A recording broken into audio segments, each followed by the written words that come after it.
Glamorgan on brink of victory after dominant day.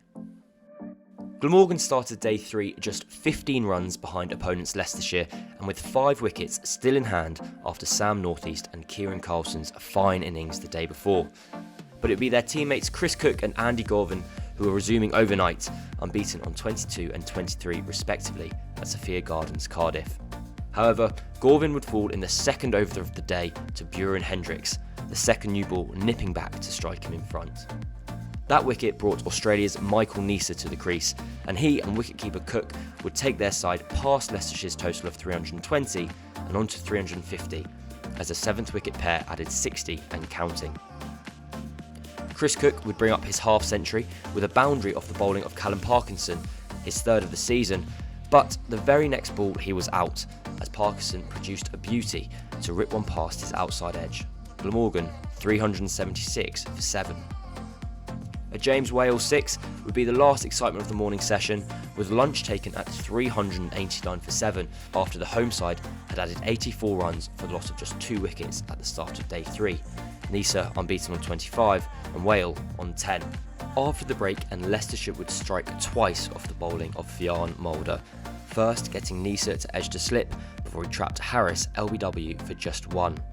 With only 1 wicket remaining, Whale and Michael Hogan decided it was time to chance their arms and throw the willow.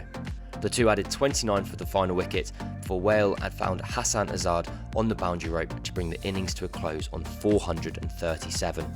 Kieran Carlson, the top scorer for Glamorgan with 91, whilst Chris Wright, the pick of Leicestershire's bowlers, with 3 for 83. Sam Evans looked in good touch early in Leicestershire's innings, but would manage to edge a ball going well down the leg side to be caught shortly after to give Hogan his first wicket. Rishi Patel, fresh off his 82 in the first innings, would only make 1 this time around as he edged Neser behind as Leicestershire fell to 15 for 2, the Foxes still 88 runs behind the home side. But Hassan Azad and Louis Kimber would bring some stability for the visiting side, Kimber driving and Azad cutting as they added 50 together to take Leicestershire to the tea break on 76 for 2, Azad on 32, Kimber on 36. Kimber would add just 1 more run after the break before his resistance was ended by an excellent delivery from Michael Neser that nipped back through the gate. Azad continued, however, and he reached 50 for the 3rd time this season off the bowling of Andy Gorvin, his half-century taking 88 balls and also taking his Leicestershire side into 3 figures.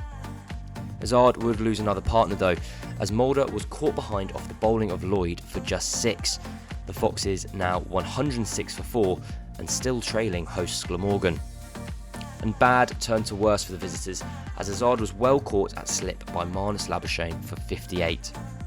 Scott Steele and Harry Swindles went about rebuilding Leicestershire's innings, but their promising partnership came to an end with Steele trapped plumb in front by Neser. Leicestershire 22 runs ahead, but now 6 wickets down. Swindles and Ben Mike looked as if they battled their way through to the close, but Swindles fell on what turned out to be the final ball of the day, as James Wheel got the ball to hoop back into the right-hander and leave Leicestershire 7 down for 158.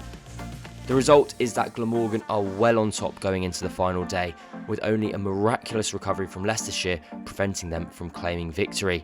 Leicestershire just 41 runs ahead, with only 3 wickets in hand.